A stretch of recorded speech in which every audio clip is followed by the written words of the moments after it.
저희들이 그 엘리사에 대한 그 말씀을 이제 같이 살피고 있습니다.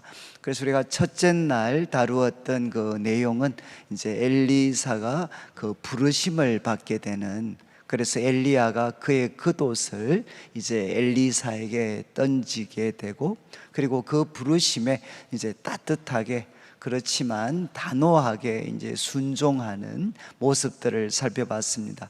그리고 이제 둘째 날에는 그 엘리야가 하나님의 그 부르심을 받아서 이제 하늘로 올라가게 될 때, 그때 엘리사가 이제 그 스승에게 부탁을 합니다. 이제 당신의 그 영의 갑절을 저에게 주십시오 라고 이제 그가 부탁하고, 그리고 이제 그 부탁이 이렇게 받아지게 되고, 그리고 이제 엘리사는 엘리야 선지자의 그 영적인 그 후계자가 되는 내용들을 우리가 살펴봤습니다.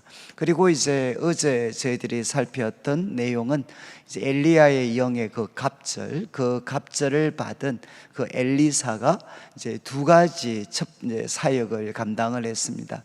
이제 첫 번째는 그 여리고성은 저주받은 성이었습니다. 그래서 하나의 그 정상으로 하나님께 저주받은 그 도시였기 때문에 물이 이렇게 좋지를 않았습니다. 그래서 열심히 이렇게 농사를 짓지만 항상 그 수확이 제대로 주어지지 않는, 그래서 이것을 그 선지자에게 참 부탁을 했을 때, 그때 이제 선지자가 깨끗한 그릇에다가 소금을 이렇게 담아서 물 건너에 가서 그것을 뿌리면서 이제 여호와의 말씀을 전하게 됩니다. 이제 하나님께서 이 물을 고치신 것에 대해서 선언하게 됩니다. 그래서 참 이 물, 그러니까 저주받은 도시 이 여리고의 그 쓴 물들이, 나쁜 물이 참 고침을 받게 되고, 그리고 이제 정말 이렇게 그 수확이 이제는 제대로 맺히게 되는 일들이 일어나게 됐습니다. 그래서 저는 이제 이 말씀을 같이 이렇게 쭉 기억하시면서, 혹시라도 우리들의 그 마음에도 참 내 그 삶이 각자마다 이유는 이렇게 다르지만 하나님께 저주를 받아서 나름대로 열심히 노력한다고 예를 썼는데, 참 여리고성 사람들처럼 항상 수확이 제대로 주어지지 않는, 만약에 그것이 나의 삶인 것 같다라고 마음에 짐이 되시는 분들이 있으면, 이제 이것을 우리가 엘리사보다 더 큰 우리가 예수님께 나아가서, 예수님, 참 저에게 이 물이 좋지를 않습니다. 그래서 항상 이 농사를 짓지만 열심히 살지만 제 삶에는 열매가 맺혀지를 않습니다 라고 우리가 예수님께 우리가 구하게 되면, 예수님께서는 그 물을 바로 고쳐주시는, 그래서 우리들의 삶을 치료해 주시는 은혜를 우리에게 주시게 됩니다. 그래서 이것이 가장 잘 나타나는 것이 바로 요한복음에 예수님의 첫 번째 사역이 결국 무엇이었느냐? 물을 포도주로 바꾸시는 거였죠. 그리고 이제 두 번째 그 사역은 참 이 베델이라는 도시는 조롱의 도시였습니다. 원래는 하나님의 집이었는데 거기가 바로 이 여로보암 때문에 이제 우상 숭배의 중심지가 되었죠. 그러니까 참 이 단과 베델에는 금송아지를 세워놓고 바로 그것이 하나님으로 섬기게 했습니다. 그리고 또 이제 히엘의 사건에서 보는 것처럼 참 여호수아가 하나님께 맹세하고 금했던 그 행동들을 해서 참 이렇게 여리고성을 재건하는 일을 하다가 큰아들과 막내아들을 잃게 되는, 그래서 참 이 도시는 하나님을 조롱하는 그런 도시였죠. 그래서 그 도시에 이제 그것이 뭐 어린 아이들이든 아니면 청소년이든 아니면 청년까지 확대할 수 있던 많은 그런 참 이제 그 어린 아이들이 하나님이 세우신 선지자를 향해서 이렇게 조롱과 또 욕설을 막 이렇게 퍼붓게 될 때, 이것은 개인을 향한 게 아니라 바로 하나님을 향한 그들의 태도, 그 도시의 태도를 나타내는 거였고, 이제 하나님께서 그들을 선지자가 심판을 하게 됩니다. 마치 이것은 무엇과 우리가 좀 비슷하게 생각할 수 있느냐, 여러분 요한복음을 보시면 예수님께서 물로 포도주를 만드셨지만 그 다음 사건이 무엇입니까? 이거는 연대기 순서라고, 보통 요한복음은 연대기 순서라고 보기가 좀 어렵습니다. 그런데 이제 두 번째 사건이 무엇이냐, 예수님이 예루살렘 성전에서 성전을 깨끗하게 하는 사건. 대부분 마태, 마가, 누가복음은 예수님 사역 마지막에 기록되어져 있던 그 사건을 이제 요한은 이제 두 번째, 그 물을 포도주로 만드는 사건 이어서 성전을 깨끗하게 하는 사건, 이건 바로 심판이죠. 심판. 이 사건을 기록을 하고 있습니다. 그러니까 이제 선지자의 사역은 언제나 두 가지입니다. 하나는 뭔가 하면 하나님을, 선지자의 말을 듣고 하나님을 신뢰하는 자들에게는 어떤 일이 생기느냐, 생명이 주어지고 구원이 주어지게 됩니다. 그러나 이제 선지자의 말을 듣고도 하나님을 신뢰하지 않고, 그래서 하나님을 조롱하는 길에 서게 되면 그들에게는 바로 심판과 죽음이 있게 됩니다. 이제 오늘 우리가 살피는 이 3장의 내용은 이제 선지자, 하나님이 세우신 선지자의 활동은 이렇게 어떤 이런 도시뿐만 아니라 이제 전쟁과 연관되어져서 또 하나님이 선지자를 사용하시는 그런 사건이 됩니다. 그래서 1절부터 시작이 강의안을 같이 좀 보시면 1절부터 이제 3절까지입니다. 1절부터 3절까지는 당시의 왕이 아합의 아들 여호람이었습니다.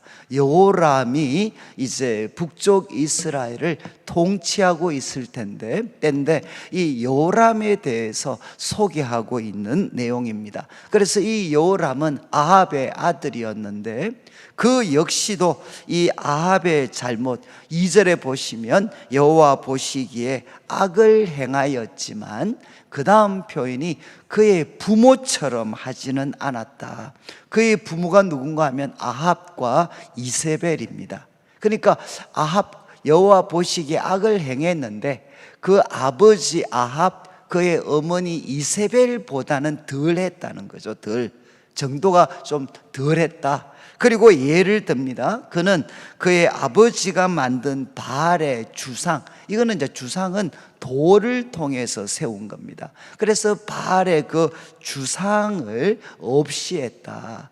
그래서 아버지 엄마보다는 좀 우상을 덜 섬겼다라고 이야기를 합니다. 그렇지만 3절에 이제 여로보암의 죄, 계속 말씀드렸죠.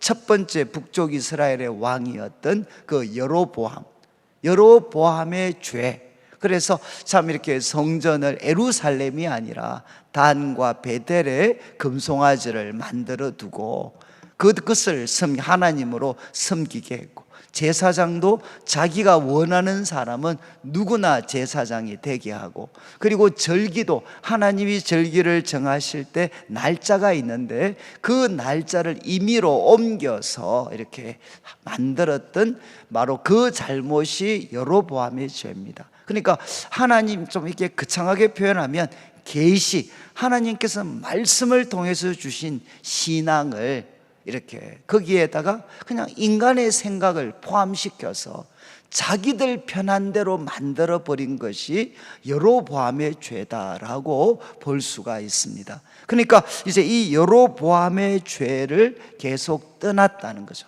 그 죄를 따르고 떠나지 않았다.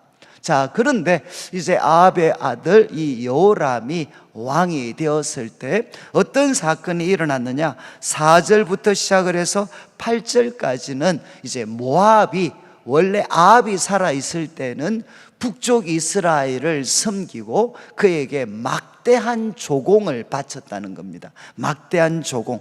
그래서 4절 말씀에 모압 왕 메사가 양을 치는 자인데 조공을 새끼 양 10만 마리의 털 그리고 순양 10만 마리의 털을 이스라엘 왕에게 조공으로 바치고 있었다는 거죠. 그런데 5절에 아합이 죽은 후에 이제 모압 왕이 배반을 하게 됩니다. 원래 조공을 바치고 있었는데 배반하고 그 조공을 바치지를 않았습니다. 그러니까 이제 6절에 이 여호람 왕이 이제 모압을 공격을 하게 됩니다. 원래 조공을 잘 바치고 있다가 이제 아버지 죽고 자기가 왕이 되었을 때 배반하고 이걸 안 바치니까 이제 여호람이 모압을 공격을 하게 되는데, 그런데 자기 혼자만 공격하는 게 아니라 이제 연합군을 구성을 합니다. 그래서 먼저는 남쪽 유다, 이제 여호사밧입니다. 여호사밧. 여러분, 이제 이 성경의 여호사밧 왕은 경건한 왕입니다. 경건한 왕. 그런데 경건한 왕인데 이 여호사밧이 치명적인 잘못을 하나 범하게 됩니다. 그게 뭔가 하면 아합의 딸과 이제 아합과 결혼 동맹을 맺게 되는 거죠.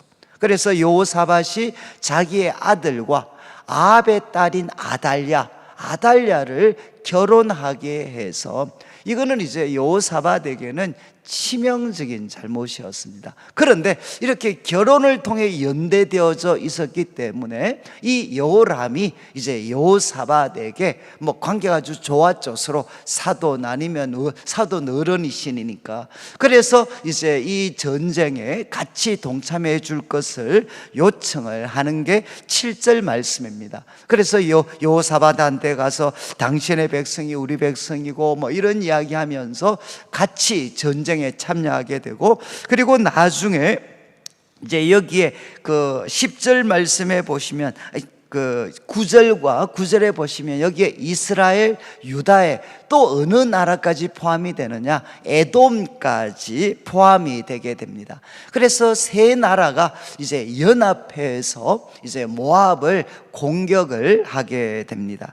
공격을 할 때 8절 말씀에 이제 여호람이 아무래도 여호사밧이 훨씬 더 나이도 많고 연륜도 풍부하니까 이제 묻죠. 우리가 어느 길로 가서 이 모압을 공격하면 좋겠습니까? 라고 그가 이렇게 묻게 되고, 그리고 이제 여호사밧은 우리가 에돔 광야 길로 갔으면 좋겠습니다, 이렇게 8절에 답을 하고, 그리고 그렇게 하기로 합니다. 이제 저를 조금 보시면 그 성경을 이렇게 특별히 열왕기하 이런 그 성경을 보실 때 뭐 에돔이 나오고 모압이 나오고 뭐 아람이 나오고 이러면 아마 참 힘드실 것 같아요. 그래서 여러분들이 가지고 있는 성경 제일 마지막에 보면 대부분 지도가 좀 나와 있습니다. 지도. 그래서 이제 구약 시대 이스라엘 백성, 이스라엘의 뭐 그런 지도, 그리고 신약의 이스라엘의 그 지도 같은 것들이 이렇게 우리 성경 제일 뒷부분에 보면 좀 있습니다. 그런 것들을 보면 좀 도움이 많이 되시는데, 제가 그냥 좀 설명을 해드리면, 여러분 이제 우리나라를 한번 생각해 보시면 지금 이제 서울과 경기도 있는 그쪽 지역이 이제 뭐 예를 들어서 북쪽 이스라엘이다라고 이제 생각을 한번 해보시죠. 이제 경기도하고 그쪽 부근이, 그러면 밑에 있는 이제 전라도 쪽이 뭐가 되느냐? 이제 남쪽 유다가 됩니다. 남쪽 유다. 그러면 이제 태백산맥과 소백산맥이 있잖아요. 태백산맥, 소백산, 중간에 있는 태백산맥, 소백산맥을 요단강이라고 생각을 하시면 되겠습니다. 요단강이라고 생각을 하면 이제 제일 위에 있는 뭐 강원도 있는 부근이 있죠. 이 부근, 그러니까 세 개 나라가 있는데 제일 위에 차지하고 있는 나라가 뭐가 되느냐? 이제 그 암몬입니다.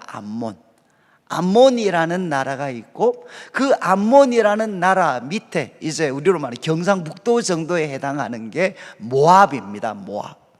그리고 이제 경상남도 부산 쪽에 해당하고 있는 게 뭔가 하면 에돔입니다. 에돔. 그런데 그쪽은, 우리는 바다지만 그쪽은 다 뭐냐? 광야입니다. 광야.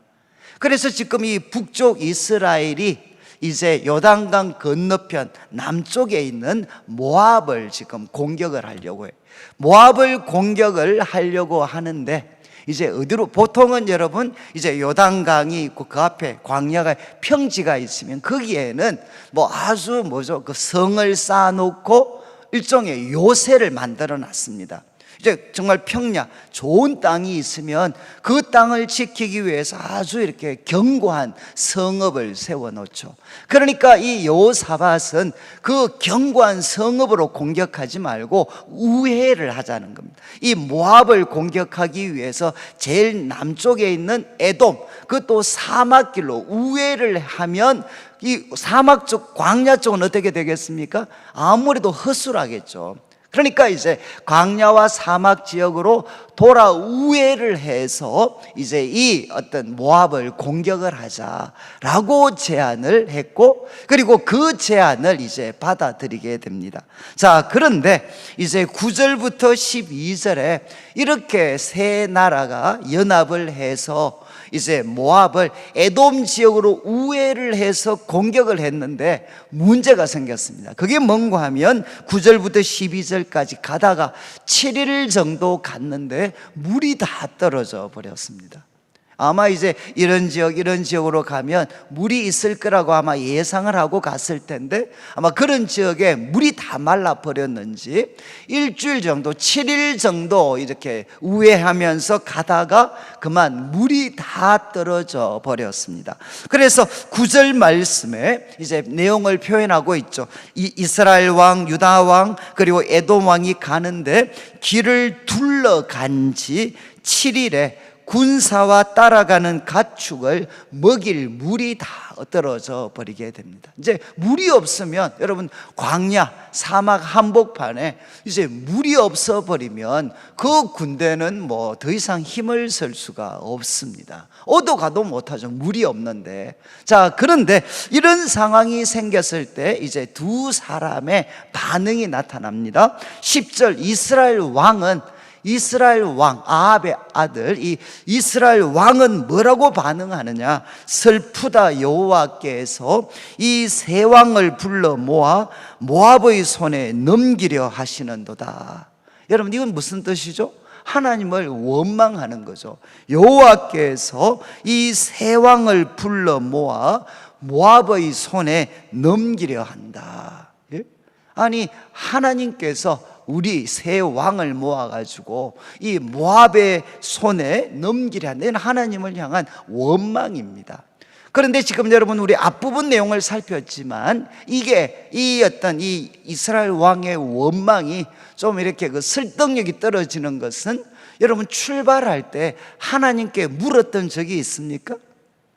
모압을 공격을 하겠다, 그리고 또 삼국 동맹을 결성하겠다, 그리고 또 에돔 광야길로 우회하겠다, 이런 중요한 선택에 있어서 지금 이스라엘 왕은 한 번도 하나님께 물었던 적이 없습니다. 그런데 물이 떨어지고 나니까 뭐라고 이야기하느냐? 여호와께서 세 왕을 불러 모아서 모압 사람에게 붙였다, 이렇게 하나님을 원망하는 거죠. 저도 이게 좀 죄송한 말씀인데, 우리 성도님들 뭐 이렇게 쭉 이야기를 한 번씩 듣다 보면 제가 이렇게 한 번씩은 좀 이런 기분이 들 때가 많아요. 하나님을 이렇게 막 어려운 일을 당하고 그래서 하나님을 이렇게 원망을 하실 때가 있습니다. 근데 그 이야기를 곰곰이 이렇게 듣다 보면 그 일이 일어날 때까지 이렇게 하나님께 묻거나 하나님의 도우심을 구하거나 한 적이 제가 볼 때는 거의 없는 것 같아요. 그 전에 일이 진행이 되는 과정에서는 제가 볼 때는 거의 하나님에 대해서 묻거나 하나님 말씀에 대해서 순종하거나 이런 어떤 노력들이 전혀 없다가 소위 문제가 터지면, 문제가 발생해서 큰 어려움에 봉착하게 되면 엉뚱하게도 이제 하나님을 원망하는 거죠. 하나님을. 지금 이제 이스라엘 왕이 바로 그런 상황입니다. 지금까지 참 이 모압과 전쟁을 하고 세 나라가 동맹을 하고, 그리고 또 이 어떤 에돔 광야 길로 우회하는 이런 일들을 진행할 때 그는 한 번도 하나님을 의뢰했던 적이 없습니다. 그런데 이제 물이 떨어져서 그들이 큰 공경에 빠지게 되니까 하나님을 원망하는 거죠. 그렇지만 이제 11절에 여호사밧은 이제 경건한 왕이었습니다. 그래서 여호사밧은 이때 뭐라고 이야기하느냐? 11절에 우리가 여호와께 물을 만한 여호와의 선지자가 여기 없느냐. 여러분, 이제 여호사밧은 아마 이때라도 깨달았던 것 같아요. 자신의 잘못이 뭔가 하면 에돔 광야길로 우회하자고 할 때, 그 중요한 그 어떤 선택을 할 때, 제안을 할 때 여호사밧이 하나님의 선지자, 여호와의 선지자에게 물은 흔적이 전혀 없습니다. 자기는 아마 이제 뭐 그런 것들을 깨닫게 된지는 모르지만 여호사밧은 결정적인 어려움에 봉착했을 때 이제 여호와께 물을 만한 선지자를 찾게 됩니다. 그리고 이제 신하들은 누구를 이야기하느냐? 바로 여기에 근처에 요 엘리야의 손에 물을 붓던 사밧의 아들 엘리사가 있습니다 라는 이야기를 전해주게 되고, 그리고 이제 12절 말씀을 잘 보십시오. 여호사밧이 이야기합니다. 여호와의 말씀이 그에게 있도다. 여호와의 말씀이 그에게 있도다. 여러분, 이 말은 무엇이죠? 여호와께 물을 만한 선지자를 찾았는데 거기에 바로 참 엘리야의 정말 섬겼던 엘리야의 후계자인 엘리사가 있다라는 소식을 들었을 때 그는 이야기했습니다. 여호와의 말씀이 그에게 있다. 이 말은 무슨 뜻이죠? 바로 저분, 여호와의 말씀을 우리에게 전해줄 수 있는 저분이 있으면 얼마든지 우리한테는 길이 주어질 수가 있다는 거죠. 여호와의 말씀 속에는 우리 세 나라의 연합군이 다 죽게 된 위기에 빠져 있다 할지라도 여호와의 말씀 속에는 해결책이 분명히 있다. 그런데 그 말씀을 전해줄 선지자가 있구나. 그래서 그는 그런 뜻으로 여호와의 말씀이 그에게 있구나, 이렇게 이야기하고 이제 이스라엘 왕 여호사밧 그리고 세 나라의 왕이 이제 엘리사에게 내려가게 됩니다.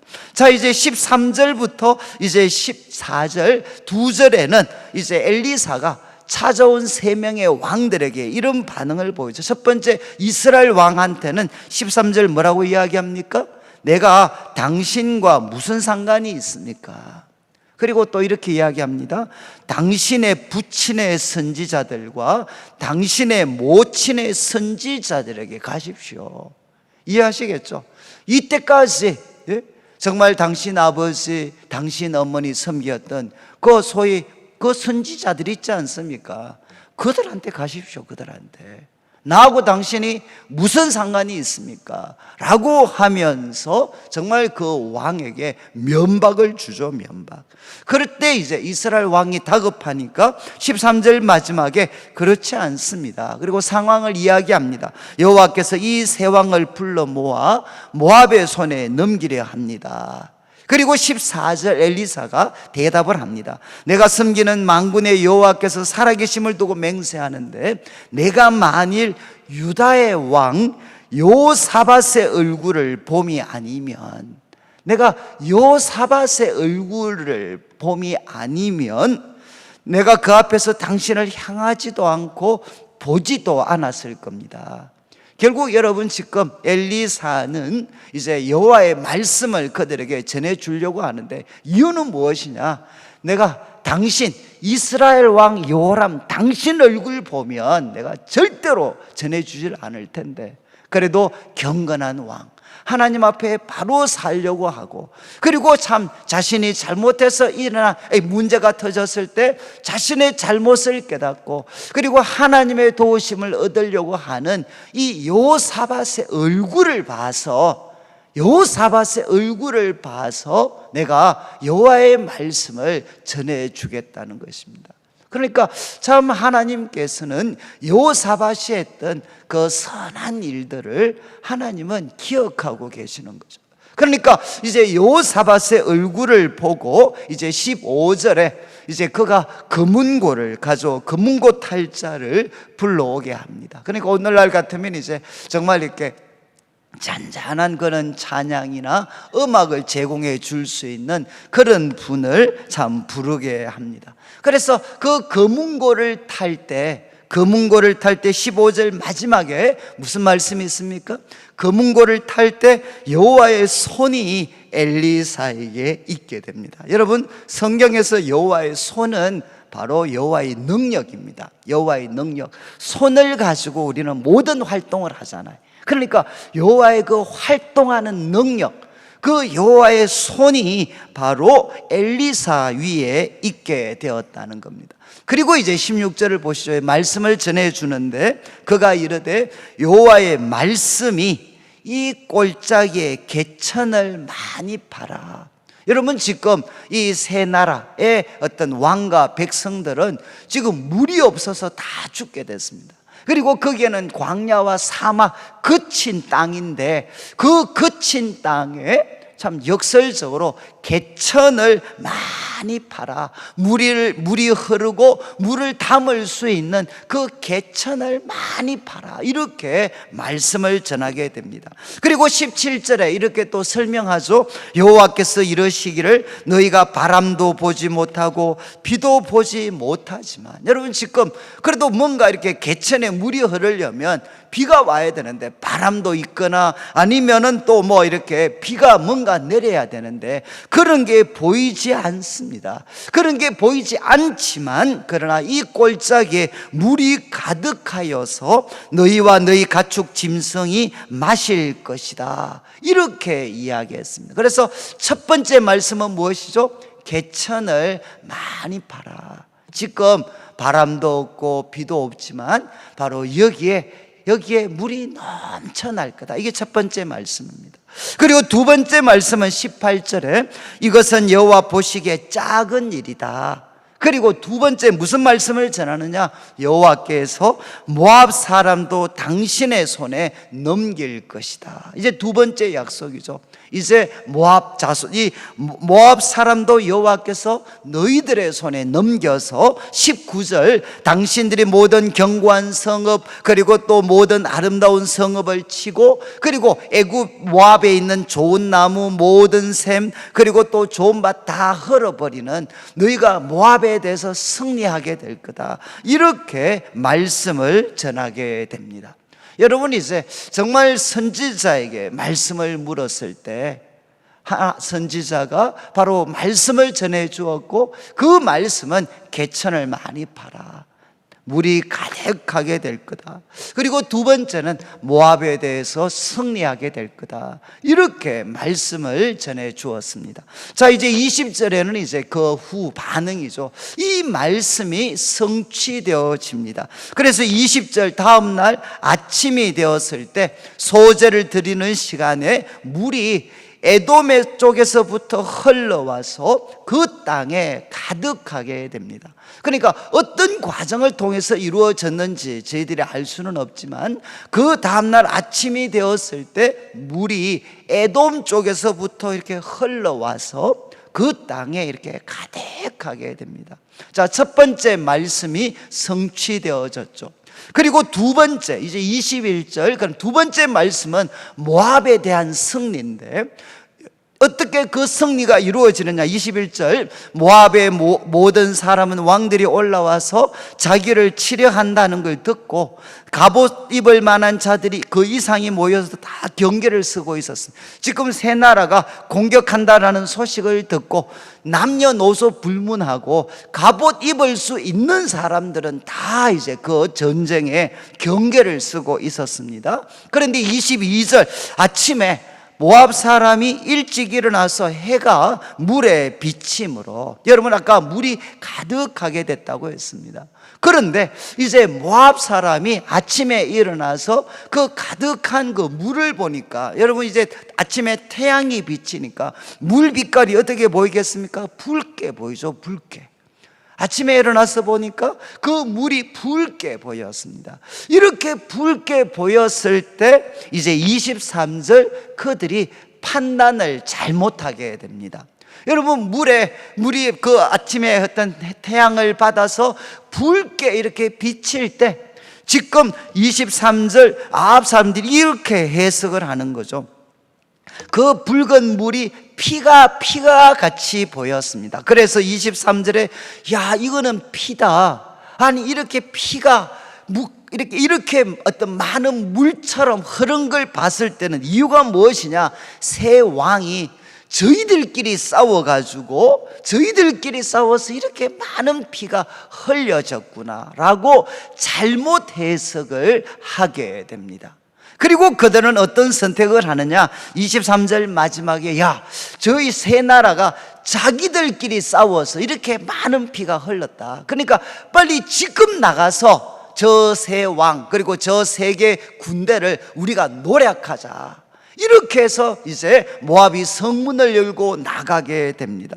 그런데 이건 잘못된 판단이죠. 잘못된 판단. 그래서 24절에 이스라엘 진에 가보니까 세 나라가 싸워서 흘린 피가 아니고 그건 잘못 본 것입니다. 그리고 여러분, 이 성문이 있어야, 성 안에 있어야 자신들을 보호할 수 있는데 제 발로 성 밖으로 나왔으니까 이거는 뭐 치명적인 잘못이죠. 그래서 이스라엘과 세계 연합군이 바로 이 모압과 싸우게 되고, 그러니까 그들에 대해서 승리하게 됩니다. 그래서 25절에 하나님께서 엘리사를 통해서 주셨던 말씀처럼 어떻게 하느냐? 정말 모든 밭과 샘을 다 흘어버리게 되는 놀라운 승리를 하게 되고, 제일 마지막에 모압 왕이 얼마나 다급했으면 자기 아들을 인신 제사로 드리는 그런 극단의 행동까지 하게 됩니다. 여러분, 이 말씀을 통해서 보면 제가 꼭 이렇게 좀 강조하고 싶은 건데, 여러분, 모압 입장에서 모압이 결국은 하나님께서 참 이 이스라엘이 승리할 것에 대해서 말씀을 했습니다.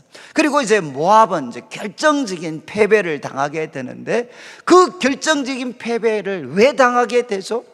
왜 당하게 됩니까? 결국은 판단을 잘못했습니다. 판단을. 눈앞에 아침에 그 어떤 물이 붉은 것을 보고, 그것을 보았던 소위 이제 군사 책임자들이겠죠. 야, 정말 아침에 어떤 그 햇빛 때문에 물이 붉어진 게 싸워서 흘린 피처럼 보이게 되고, 그래서 이걸 잘못 보게 되고 잘못 해석하게 되고, 그래서 잘못 판단을 해서 결국 어떻게 되느냐? 그들은 결정적인 패배를 당하게 됩니다. 제가 왜 말씀을 드리는, 여러분 꼭 기억하셔야 돼요. 하나님이 우리를 심판하실 때 가장 즐겨 사용하는 방법이 무엇이겠습니까? 우리는 소위 큰 병이 든다거나 큰 사고가 당한다거나 이거를 하나님의 심판, 물론 이것도 포함이 되죠. 그러나 성경을 통해서 보면 하나님이 심판하실 때 가장 많이 쓰는 방법이 뭐냐? 판단을 잘못하게 하는 겁니다. 이해하시겠어요? 분명히 눈앞에 펼쳐지는 건 똑같은데 그것이 잘못 보이게 만드는 거죠. 분명히 그거는 물에 아침에 햇살이 비쳐서 붉게 보이는 거였는데 그것이 피처럼 보이게 만든 거죠. 그래서 잘못 보게 되고 잘못 판단해서 그들이 잘못된 행동을 하도록 만들어버리는 것, 이게 무엇이냐? 하나님께서 심판하실 때 가장 즐겨 사용하는 방법입니다.